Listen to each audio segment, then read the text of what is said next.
Ladies and gentlemen, good morning. The session is about to start. Please take your seat.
morning to everyone. Please, my guests, if they want, they can go to the floor, please, except for the ministry, the Undersecretary. Thank you.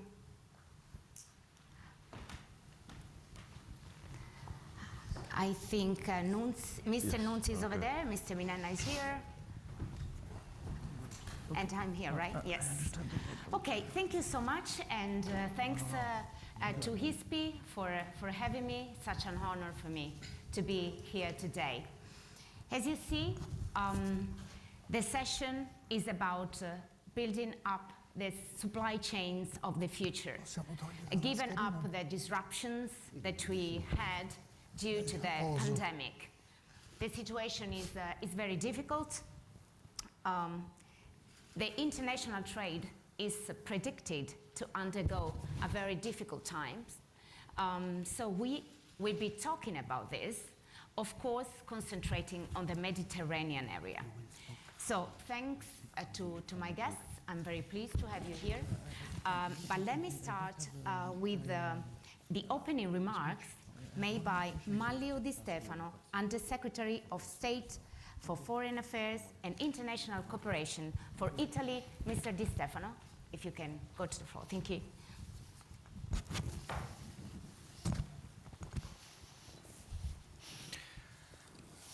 I thank you. Good morning, everyone. It's a pleasure to have here the Minister of Startups of Algeria and all the guests that are here today that will give an insight on this very important topic of today. Honorable guests, dear friends, it's my great pleasure to join today's forum specifically focused on regional trade and the threat of illicit trafficking in a post-pandemic Mediterranean. A relevant initiatives of the 7th edition of the Med Dialogues to address challenges and build opportunities in the field of supply chains between Mediterranean countries. Let me express my sincere gratitude to the Italian Institute for International Political Studies for taking this initiative. We are all fully aware of how building a safe and sound supply chain for the trade of goods, people, and factors of production is a top priority for regional growth in general and for more and more interconnected Mediterranean countries in particular. As I had the opportunity to remember 2 days ago at the initial event of this edition of the Med Dialogue, the Mediterranean Sea is not to be considered a dividing factor between our countries. Instead, it unites them in a common history and a shared future. It is facing today historical challenges calling for joint efforts. Although it remains a platform of strategic relevance, offering crucial economic, infrastructural, and energetic opportunities, the wider Mediterranean represents an area in which complex dynamics unfold and where the threat of illicit trafficking needs our utmost attention to maintain the region's stability. Today's discussion gives us the opportunity to reflect upon some post-pandemic scenarios affecting the security dimension in the enlarged Mediterranean, while trying to devise new policies to confront them. We must ensure that its effects do not leave people behind and that organized crime do not take advantage from the current circumstances. The crisis has hit all of us very hard. On a general level, we have realized that the pandemic is accelerating geopolitical processes that have been already underway. Illicit trafficking is no exception in this regard. Initially, COVID-19 made criminal activities more challenging. Border closures, travel restriction, and reduced flights have made it less easy to move illicit goods around the globe. At the same time, it also challenged crime prevention efforts, placing considerable strain on our capacity to detect, prevent, and combat transnational organized crime. As we moved farther into the crisis, additional opportunities for organized crime emerged. Criminal networks have been quick to adapt to the current situations, diverting their activities and identifying new vulnerable targets. Many of these targets are facing the economic and social consequences of the pandemic. Increased isolation, economic desperation. We should always keep in mind that the most vulnerable in our societies, including youth and women, are particularly exposed to the risk of becoming victims of organized crime. The pandemic is bound to trigger smuggling of migrants and trafficking of human beings. illicit trafficking of a variety of goods, including medical products, drugs, and cultural property, money laundering, and corruption. While the worsening of social and economic conditions have disrupted some illicit markets, it has allowed others to thrive.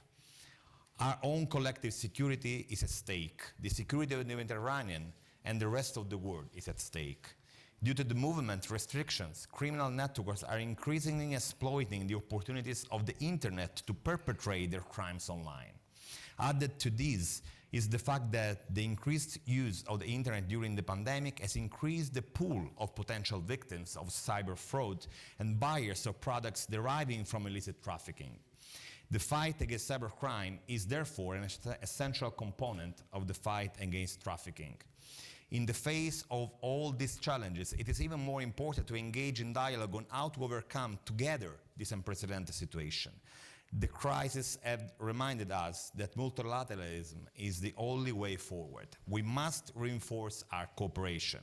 We need to develop strategies to address the root causes leading to organized crime and booster the cooperation of our law enforcement agencies and juridical actors. In doing so, we must, of course, uphold to our international commitments. Italy attaches the utmost importance to the international cooperation in countering transnational challenges, as proven by our commitment to the United Nations Conventions Against Transnational Organized Crime, also known as the Palermo Convention and its protocols. Italy also contributes to several international projects aimed at improving the ability to prevent and combat illicit trafficking. For example, we recently funded a United Nations Office for Drug Control and Crime Prevention project on combating firearms trafficking with a focus on the Sahel, which also includes organizing a seminar sub-regional on cooperation in criminal matters. Over the last few years, we have promoted the issue of trafficking in cultural assets within the Organization for Cooperation and Security in Europe, supporting numerous training activities for law enforcement experts, with a focus on specific threats in the Mediterranean area, in the Balkans, in Central and Eastern Asia, enhancing the exceptional experience of the Carabinieri Command for the protection of cultural heritage and favoring the establishment of a network of contacts for an effective action to combat the phenomenon. Finally, respect for human rights and fundamental freedoms should always guide our action. This is a central component for our effort in preventing and countering organized crime, even during exceptional circumstances such as the current pandemic. For all the reasons that I've just said, it is very important, the panel that we will have today. I thank the guests for that, and I'm sure that they will give us a real insight on how we can prevent all these problems that we are facing today. I thank you all for your attention, and I wish you all a fruitful panel of discussion. Thank you. Thank you, Undersecretary. Thank you for your interesting note that pointed out some of the main issues we will be discussing today. And I'm really pleased to invite to the stage Yassin El Mardi Walid, Minister of Knowledge, Economy and Startups of the Republic of Algeria. Thank you so much for being with us today, Minister. It's important to have all actors in this area in order to discuss these important themes. So let me start with you, asking you, what do you think about what PMI are experiencing today, this closing of the borders, this post-pandemic world? What's the situation in your country, for example, from your perspective? Thank you very much. Good morning, everyone. Mr. Minister, ladies and gentlemen. I'm very pleased to join you today in this very important event. As you said, before the pandemic started, the logistic sector embedded a process in transformation to match the climate change challenges and also to take advantage of the new opportunities offered by the fourth industrial revolution.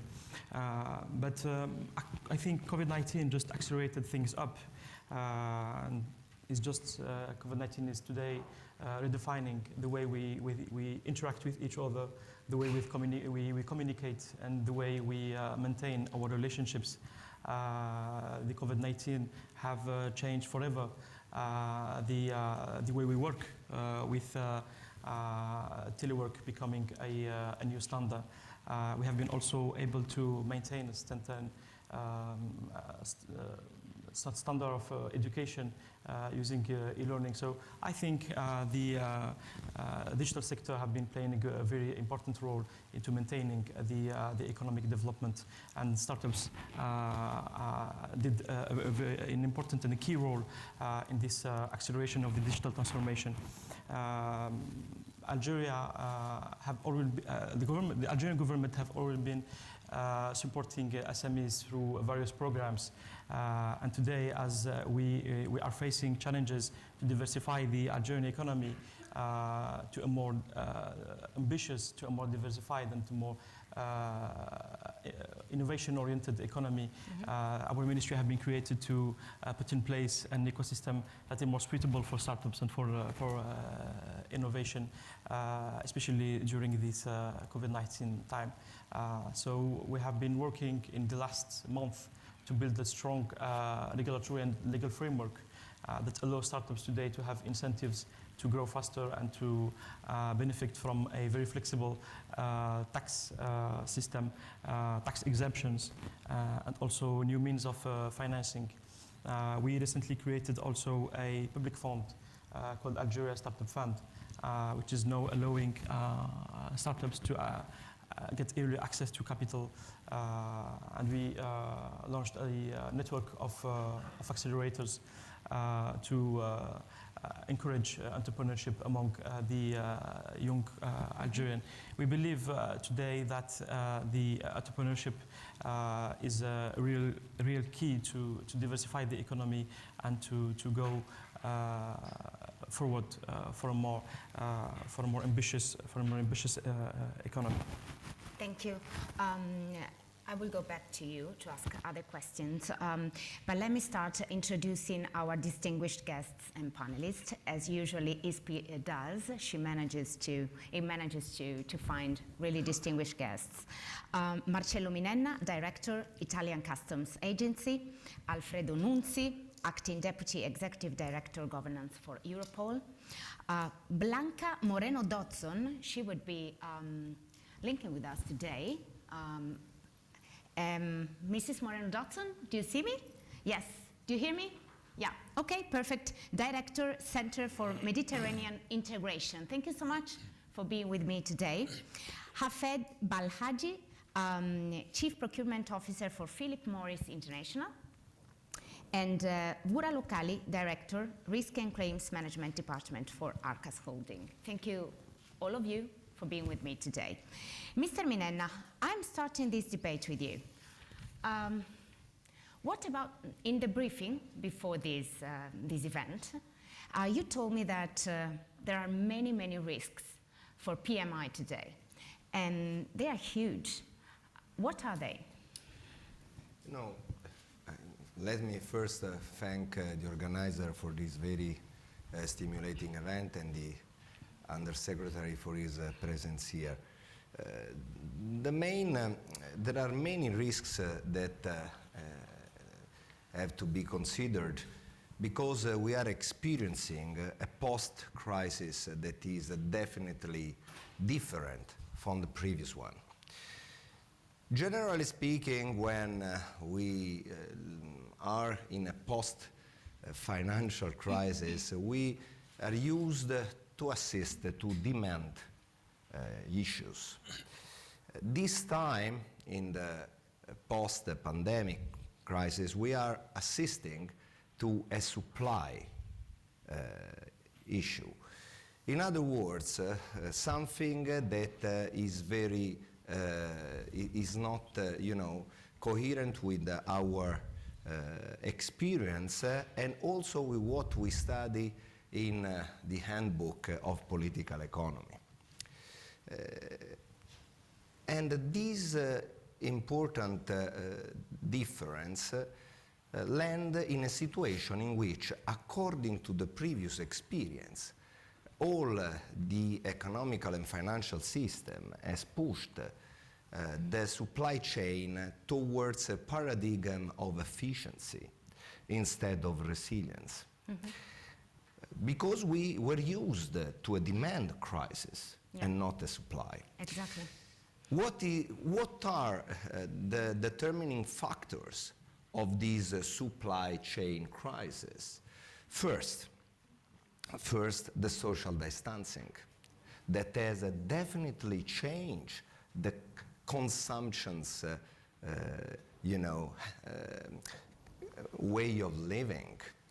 Second factor, the filling of stocks due to the just-in-time paradigm, exactly the paradigm that has pushed the supply chain towards an efficiency attitude. And there is a third factor that is related with the previous one, the concentration of production into some area. So this geographic concentration, obviously, if you have a supply crisis, it's a big deal. It's something quite relevant that has to be handled. And if you think that this concentration is related to the upstream industries, so in other words, those industries that fuel the supply chain per se, it is clear that the issue becomes more relevant. It's like in a function, if to take this function and put a power to that. In mathematics, it's something relevant. And there is also another effect related to the pandemic, that what the economists call the bullwhip effect. In other words, the fact that people are scared, and also the owner of industries are scared, and so they have started precautionary accumulation of goods in order to better monitor. And we have seen this thing on also oil, on gas, also on the green energy on which were used, an incredible increase in prices that obviously create a counter effect on the possibility of fueling the growth.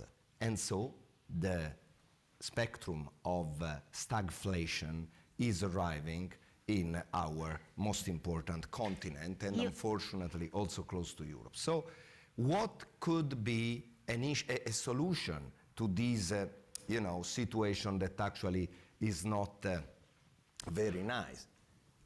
Every time that we have to define a solution to something that is not predictable is technology. The technology is able to create some change in the way of living, in the way of producing, in the relationship between the two main factors, work and capital. Exactly, and I'm going to go back to this point, because you have touched already an important point. First of all, the concentration of the supply chain in specific areas. And also another point, that we don't have a demand problem, but a supply problem. And it's also the reason why central banks have difficulty to put an end of this problem, because usually they deal with the demand, not with the supply. So it's very difficult, everything. Mrs. Moreno-Dodson, I'm going to have you here because Mr. Minenna said about the concentration of the supply chain in specific areas. What about these traditional supply chains connecting with this interdependency, leading firms and supply chains in specific parts of the world? I mean, after the pandemic, it's going to change. You also have like 4-5 minutes for the answer. Thank you, Mrs. Thank you very much. And first of all, I really appreciate the invitation. I only have the regret not to be able to be in beautiful Rome with all of you, but I'm truly honored to be part of this panel. I would say that the Mediterranean countries are confronted to a double negative shock, both on the supply and the demand side. On the supply side, there has been a reduction in labor coming from workers being sick, people had to be at home, and also the reduction in materials, capital, and intermediary inputs due to the disruption in transport and business affecting them. On the demand side, also, there have been consequences due to the global difficulties and the disruptions of global value chains that have reduced demand for the goods and services coming from this region, most importantly, oil and tourism. And on top of that, we also have to add the uncertainty factor, which as of today, as we have seen in the press, remains very, very important. So it's very difficult for business to be adjusted when they don't know what's going to happen. We know that the combination of these, all these factors caused the Middle East and North Africa countries to contract by about 5% in 2020. But on the bright side, I would say that there are two developments, globally speaking, of which the Mediterranean countries should take advantage: diversification and shortening of global value chains. I believe that a regional industrialization initiative that involves Europe and its neighbors would offer many advantages and would benefit everyone, both European and neighboring countries. We know that in the future, companies will not be able to choose supplies only based on where they are cheaper. They need to take into account risk factors. They need to take into account distance, connectivity issues. So we hope that there will be a greater diversification of suppliers. And this is a great opportunity for Mediterranean countries to step in, because to begin with, they were not very integrated in global value chains. Many of them are just providers of inputs. They're at the very, very beginning of the value chains. They don't have, many of them, there are some exceptions, the levels of technology to export more sophisticated goods. So this is the time. And if we work together, the European Union and countries in the south of the Mediterranean, this could be a point of change and could result in many, many benefits for southern Mediterranean countries. Thank you. Thank you, Mrs. Moreno-Dodson. You are right. It needs cooperation in order to fight these things. And for example, so the Undersecretary, Maglio Di Stefano, he has also to deal with commerce. That means that you have foreign affairs, commerce, and then technology, and then as we are going to see right now, Europol and police activities to work together in order to fight all these things. So let me jump in Europol here, because of course the pandemic has exposed also the vulnerability regarding illicit activities that can enter really easily in some ways into PMI's activities. So of course this is not good. Considering Europol's vast experience in order to fight organized criminal groups, what are you seeing right now regarding this aspect? Thank you, and good morning. First of all, I wish to thank ISPI for the invitation. I will briefly address 2 points regarding the current... You also, Mr. Nunzi, have 4 minutes, because I like to go another round of questions. Thank you. I'll be very brief. First of all, the current criminal landscape in the Mediterranean region. We have several shared threats, and therefore there are opportunities for cooperation.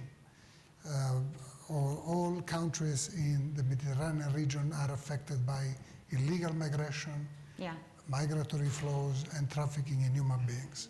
We see countries in the MENA region in North Africa being as countries of transit or origin, and countries in the northern area of Mediterranean as destination country. There are pull factors and push factors. Obviously, the European Union is a stable area for political and economic reasons, while Africa and the wider region are still subject to climate change, to unstable economic opportunities. Therefore, we need to cooperate in order to prevent the criminal exploitations of these factors. We see also other criminal areas that are affected by the supply chain exploitation. Drug trafficking, trafficking in illicit or counterfeit goods, and other illicit trafficking that exploit the supply chain. So it's important to cooperate in the Mediterranean area, but also the public-private partnership is very important. And I think the dialogue is an increasing opportunity also for law enforcement. The other area where we have seen a change and an increase boosted by the pandemic, of course, is digital criminal activities. Yeah. We can now speak of digital criminal environment per se. There are certain crimes that are committed only in the digital sphere. Cybercrime, especially ransomware or child sexual exploitation, are committed almost exclusively in the digital area. This is also a topic for dialogue and cooperation among countries in the Mediterranean. We see, obviously, Europol as a mandate to support the law enforcement agencies of the member states of the European Union, but we have a priority for cooperation with countries in the Middle East and North Africa and in the Western Balkans. And we see these two neighboring regions as our destination for cooperation and also as opportunities to face together the common threats. Yeah, very, very interesting. Of course, also private actors, not only public actors, have to fight illicit activities. So let me ask to Mr. Belhaj what, for example, Philip Morris International is doing about this. What does it think about this? What are the main risks right now? Thank you very much. And thank you for the opportunity to be in this panel here. And I really enjoyed what my colleagues on the panel have mentioned, because some of them are really, really spot on. So why should we care about the illicit trade? The illicit trade is a very large criminal enterprise. This is a $2.2 trillion with a T criminal enterprises that affects everyone. This is not petty, it is not victimless. It finances a lot of activity besides the illicit trade.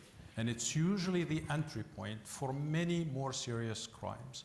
That's why it's very important for all of us, governments, private enterprise, and society as a whole, to be able to fight this.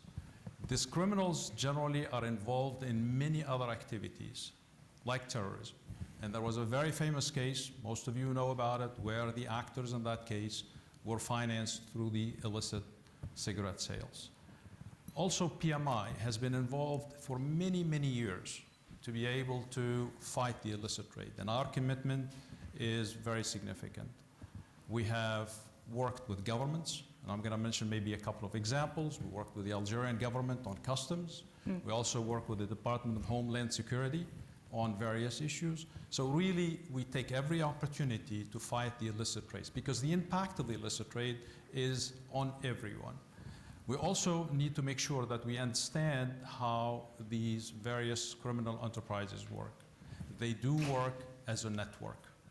They do not work independently. To move goods from Asia to Europe to North America, it's very important to operate as a network. And for us to fight the illicit trade, we have to also operate as a network. And we have to bring technology to bear in the fight against the illicit trade, i.e., applications for authentication of the products, track and trace. And this is, for example, in the tobacco industry, in our own products, and I'm talking as an example, is happening. We can track from end to end in the supply chain what is happening to the product. the consumer can look and say, is this product authentic or not? So these are the elements that are very important in the fight of the illicit trade. And then the company, Philip Morris, has made a commitment of about $100 million to fund any project from a government, private individual, or private organization, or NGO that come up with a project that can help fight the illicit trade. So the private sector has a role to play in making sure that we give the governments the tools, the technology, and the funds to be able to fight the illicit trade. Thank you so much. Let me finish with Arcas Holding. First of all, the pronunciation of your surname is? Okhali. Okhali. Yep. So, okay, I did pronounce it well. No problem. Maritime shipping companies, of course, are also in the center of this, right? Yeah. We have experiencing these bottlenecks also due to problems for example, mini lockdowns in China, and then you cannot ship products, and then the products don't come here, and then there is the problem of the prices. I mean, everything is connected right now. What are you doing in order to fight also this illicit trafficking we are talking, but also how technology has helped company like yours in order to be better in this environment? Okay. First of all, thank you very much for this opportunity. It is not uncommon that the criminals are trying to make use of the containers and container ship for the transportation of illicit trafficking. Today, the size of the container vessels varies from 700 to 22,000 TEUs. Containers which are closed and sealed boxes are carried on those ships in such a manner that it would be nearly impossible for anyone to access them for inspection purposes as they are loaded and lashed securely on board. Therefore, inspecting all containers on board of a ship would be painstaking, very expensive, and time-consuming. On the other hand, because of the expectations of the merchants and other conditions, the speed became the essence of the transportation of the commodities and the ancillary services rendered behind. Finally, international commerce has a very complex nature. In general, international commerce consists of main four different types of contracts: contract of sale, contract of financing, contract of insurance, and contract of carriage. Not only the private law provisions apply to those contracts, but also public law strictly apply to them, such as the customs regulations. And there are many documents issued by the merchants, carriers, insurers, banks, and permits issued by the customs authorities and other public institutions. If the voyage of the commodities cover a multimodal transport, more than one mode of transport, then the complexity of the documents and operations hugely increases. The responsibilities and duties of the different parties intertwined. Being aware of those complex nature of the container logistics, criminal organizations can insert illicit cargoes into the system, either by declaring wrong type of cargo or hiding illicit cargo into the actual cargo. Today, customs and law enforcement groups are spending huge efforts to be able to detect and catch those illicit cargoes. However, during their investigations, unfortunately, the carriers suffer huge losses because of delays, damage to their equipment, and above all, their reputations are ruined. At this point, it must be noted that the container lines carriers should not be considered as usual suspects in the context of illicit trafficking. Actually, they are one of the direct victims of those illegal actions. In our opinion, while detection and seizing of illicit cargo in transit is very important for fighting against illicit trafficking, we believe that prevention of those criminals and accessing to the transportation means would also be a very important measure. If such measures can be created and taken, at the beginning stages, the carriers will be able to evaluate, assess the shipper or other contracting parties, and will be able to tell the suspicious approaches or entities.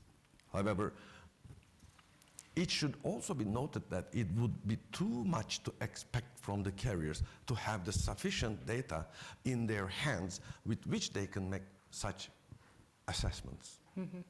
Therefore, close cooperation and especially coordination of knowledge and experience between the carriers, custom authorities, law enforcement groups, and brand owners must be achieved in fighting against the illicit trafficking. By doing so, the relevant parties will be able to share their knowledge and experience, and specific key indicators, best practices, and especially the algorithms can be created. Nearly for 3 years, ARCAS has been working closely with some of the main brand owners and other carriers in the form of a cross-industry platform where such cooperations and coordinations are discussed. I believe the outcome of all efforts will be a digital platform. Here, the knowledge, experience, key indicators, and best practices of those different sectors will be combined. Maybe even an AI, artificial intelligence, will apply certain algorithms, and by doing so, a big part of those illicit cargoes will be detected even before they are loaded. Mm-hmm. Thank you. I have a second round of questions. I think I have the time, but we have to be very, very brief, like 2.5 minutes, 3 minutes each. I'm sorry, but at 12, we have to finish because there is another event. It's a question of respect. So, Minister, I don't know, we cannot have solutions right now, right? But is there a practical suggestion or something practical you are going to do in your country in order to better this situation we are talking about? Indeed, Algeria have been always committed to achieve optimal Mediterranean transport and logistics through years, transport network as well as energy networks and telecommunication network are the three most important networks when it comes to economic and social development.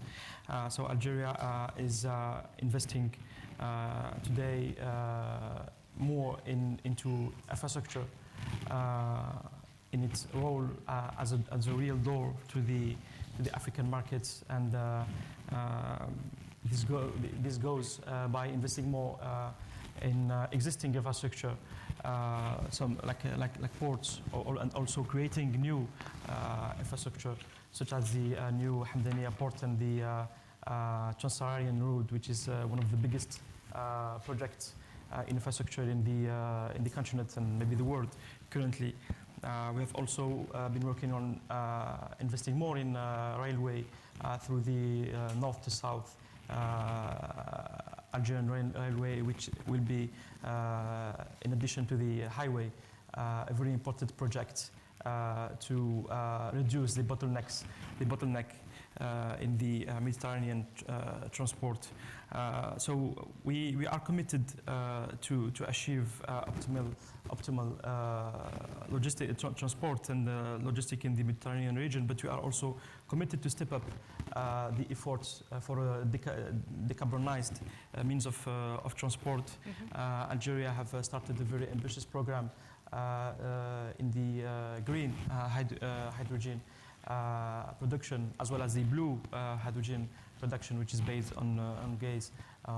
Algeria have been also the third African country in terms of PV production after South Africa and Nigeria. We think that today we have to go digital and we have to go green, and these are, I think, the best weapon we can use today to overcome this crisis, especially in a post-pandemic scenario. Thank you. Thank you so much. Mr. Minenna, your custom agency is sort of the first barrier that we have as far as Italy is concerned, of course, in order to fight illicit trafficking. What's your purpose? What you are going to do in order to better the situation?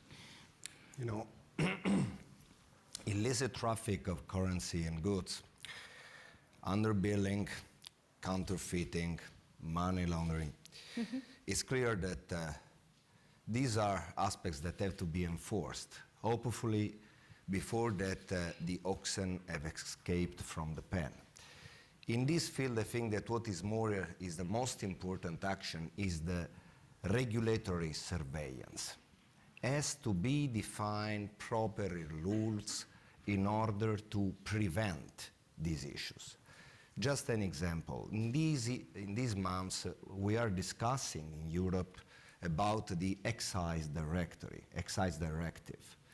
And I'm sorry to assist to the idea that alcohol, tobacco, and energy products, carbon or green, risk to be regulated with one unique directive. Frankly, I don't agree.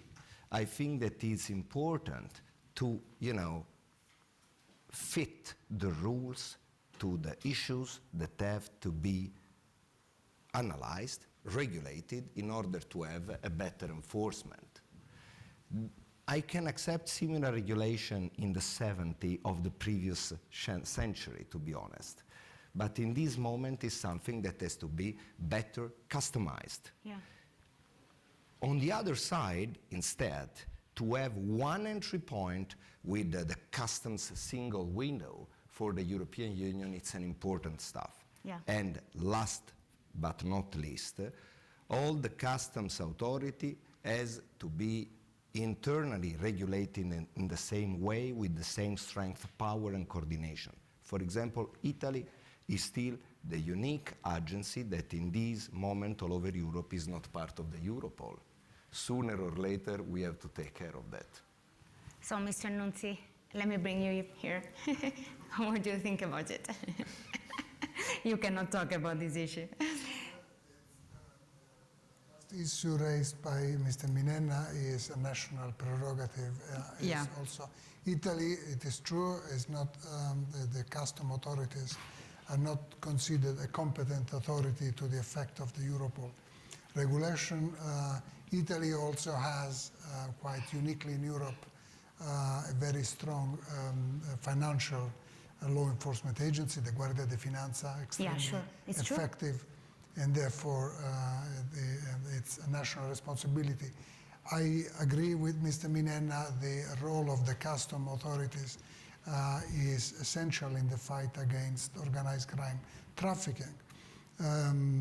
If I can expand the role of the custom agencies should be seen in a wider perspective, especially since the criminal markets are changing, subject to the exploitation of technology.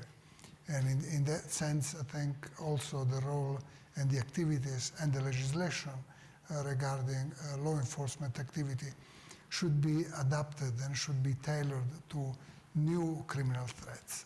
I think we are moving more and more towards a concept of security. Security also, if we look at the geostrategic approach, is as an internal element and an external element. And we consider, to the effect of today's discussion, the Mediterranean as a region, as I mentioned earlier, of shared threats, but also shared opportunities. I think the European Union, and Italy is a leader in that respect, can play a very important role in bringing its experience, its also legislative framework to share with many countries with which we share cultures, we share languages, and also we share centuries, if not thousands, of commercial relationship. Yes, yeah. Well, this year Italy has set some examples, as Angela Merkel said just 2 days ago. Mrs. Moreno-Dodson, also a brief question and a brief answer for you. Do you think digitalization, given what we have heard also, for example, Mr.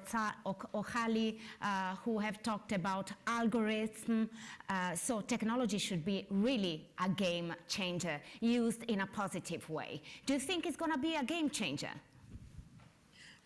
It could be a game changer only if we equip countries with the right infrastructure.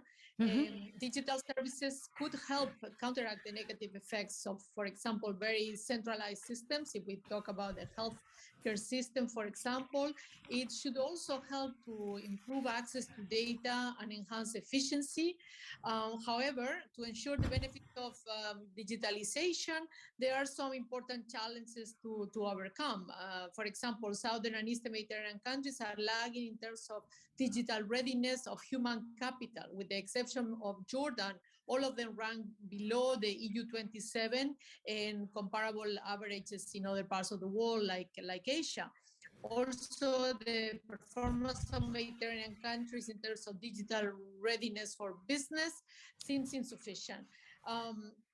Again, there are many numbers that indicate that if there is more investment in digital technology, infrastructure, and human capital, and also I think security and private infrastructure must be strengthened, the number of secure web servers, etc. Sorry, I don't have time to elaborate. So I would summarize it by saying, develop the adequate digital infrastructure and develop the adequate skills for the labor force to be able to ride this wave of digitalization. Thank you. Thank you so much to you. Mr. Belhaj, do you also have a practical suggestion? Because from what you have said before, you have, frankly, a good observatory in order to help also, right, to fight this thing. What do you suggest? I think maybe I build on what I said earlier, which is the private sector / government partnership, law enforcement, etc. I think the private sector needs to play a role, but also we need to have key learnings from all these years that we've been fighting illicit trade. One, only multilateralism works.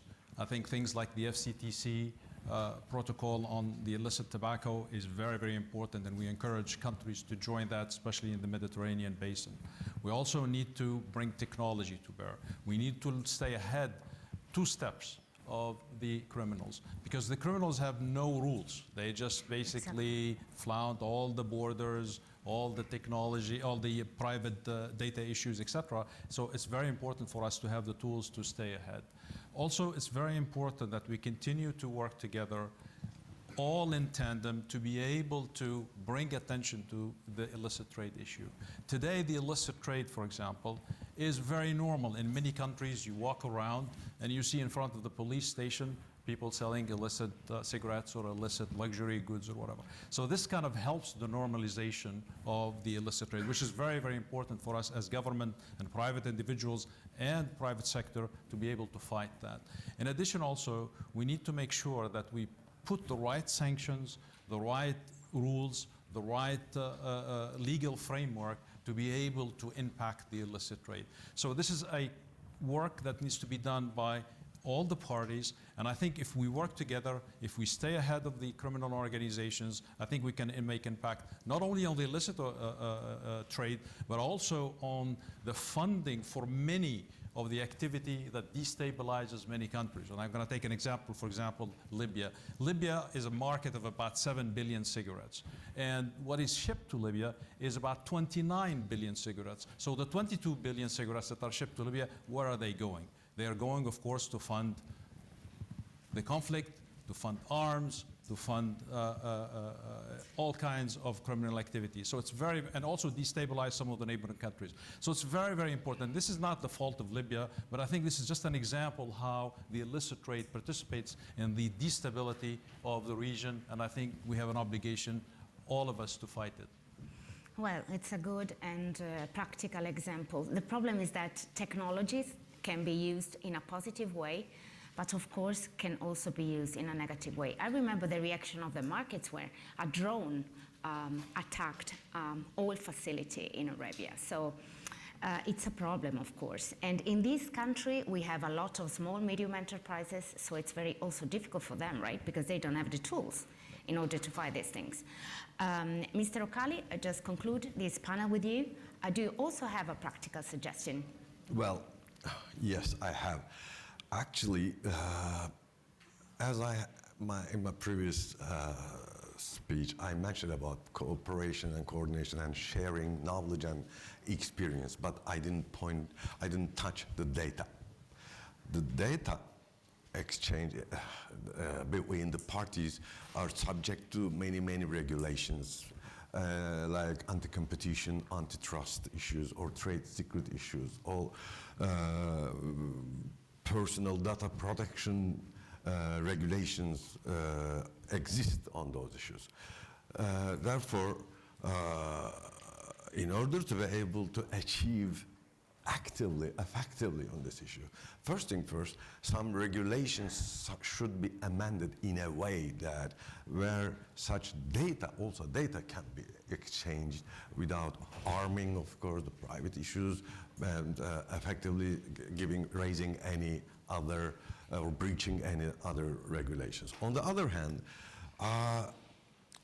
digitalization on maritime sector is another problem which has been discussed nearly more than 20 years. For example, electronic form of bill of lading has been tried to create so far. But because of, again, the regulations for a bill of lading has to exist on a paper, then the regulation should be amended. Without this amendment, and bill of lading on the electronic form is impossible. In Turkey, recently during the pandemic, we only tried to focus on the delivery orders and set aside the papers and try to release the cargoes upon only electronical registered email, which is certified by the governments, and we managed only some small part of the cargo and for some reputable companies. Therefore, I believe that if we are focusing on digitalization, we need to also don't forget the regulations which envisage all those environments. Thank you. Thank you. Thank you. Thank you, all of you. And thank you, Mrs. Dodson, to you too, because it was a short time, but you managed to touch very important points and to bring up all the main important issues. Thank you so much for being with me today. Thank you to ISPI for organizing this, because these are issues very important, and we should talk about more often about this. Thank you so much, and I leave the stage of the next panel. Yes, thank you.